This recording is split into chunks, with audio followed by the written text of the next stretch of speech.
back to the State and Local Sports Show. Here with Mark Tennis, co-founder and editor of CalHighSports.com. Sunday, the CIF State basketball playoff brackets were unveiled. My initial thoughts are pretty well seeded overall. Manteca boys, despite being a section runner-up, I thought definitely deserved the number 2 seed in NorCal Division III because of the schedule they played, because of the gauntlet of the league they played in. I mean, you see even Central Catholic are number 1 down in Division 4, or number 2 down in Division 4 for NorCal.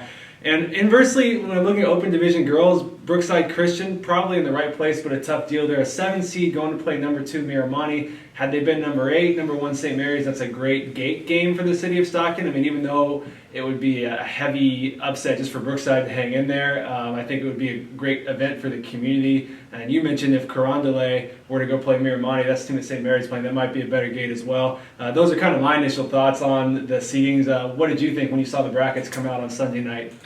First thing was Brookside was in there, but they weren't playing St. Mary's, which I thought was kind of surprising. As you mentioned, the travel was a lot easier. It would be for Carondelet to go to Miramani and for Brookside to play St. Mary's.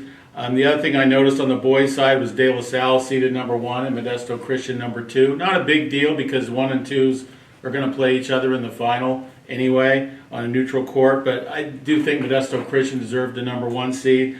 And then they had Sheldon of Sacramento at number 6 in the boys, and that was pretty high. Yeah. As a third team from the Sac-Joaquin section, I thought that was pretty high.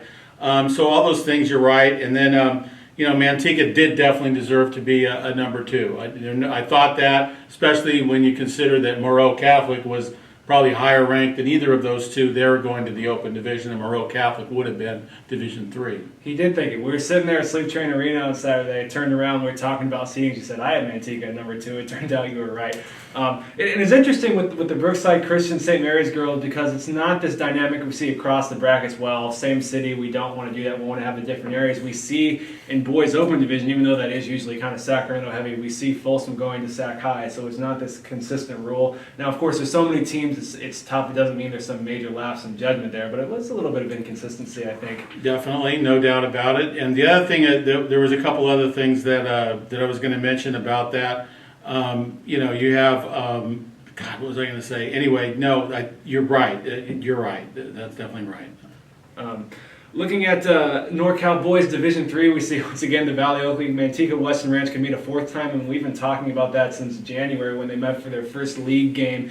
And the crazy to think that, I mean, you can't deny Weston Ranch now. They've got that place in history. They've got their first section title for the program. But if the Buffaloes were able to get 1 out of 4 against this team, I mean, that's the big one. I mean, I know some coaches will say they care more about sections, that kind of thing, but just on a grander scale, this is the big one. It would be a pretty cool venue if it does happen. If they face off American Canyon High Saturday night about 8:30. That's a good venue for high school basketball. We talked before, I mean, how often has this happened? We're not sure the exact number, 2 teams from the same league playing in a regional final, but as you looked up this week, it actually has happened at least once before. Yeah, it did happen in the 1970s and 1980s. People recall, to go back that far, the Oakland Athletic League was the powerhouse in Northern California. Teams like Fremont, Castlemont, McClymonds, etc., they were all really good. Oakland Tech, go on down the line. And there was one year, I think it was 1979, when the 2 Oakland teams, it was McClymonds and Castlemont, I think, they played in the 1979, what they used to call the TOC, which was the Northern California Championship. They played each other. And in that year, the LA City champion even came up to the TOC, and the LA City champion had Darryl Strawberry and some other really good players.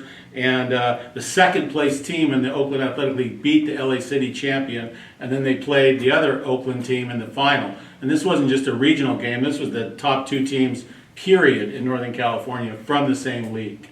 Hard to believe, but if Weston Ranch boys are to win their next 4 games, they would be the first state champion for boys basketball from the city of Stockton since 1928, when the Stockton High, now closed, Tarzans did it.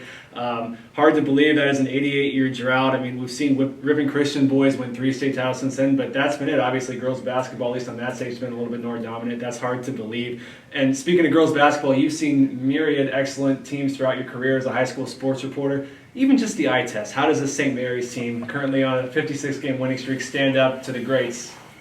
They stand up pretty well. I'm probably partial to the teams that have an all-time great player, like Riverside Poly with Cheryl Miller, or Inglewood Morningside with Lisa Leslie. When you get those kind of players connected to a team, it probably elevates them a little bit more. But the St. Mary's team does stand up, and I would, some people think it's the best team ever in Northern California. I'm also a little reluctant to get into that because they haven't won yet.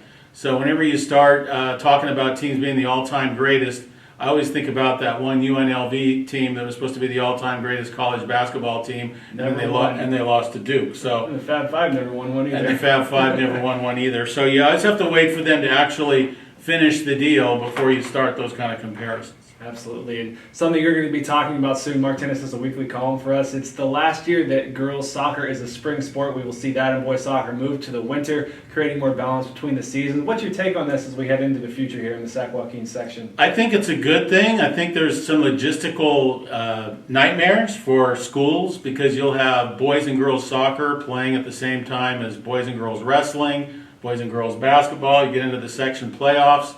And the section, Will DeBoard said it's going to be very difficult. It's already our busiest time of the year because of the nature of wrestling and the nature of basketball, all the different teams playing all over the place.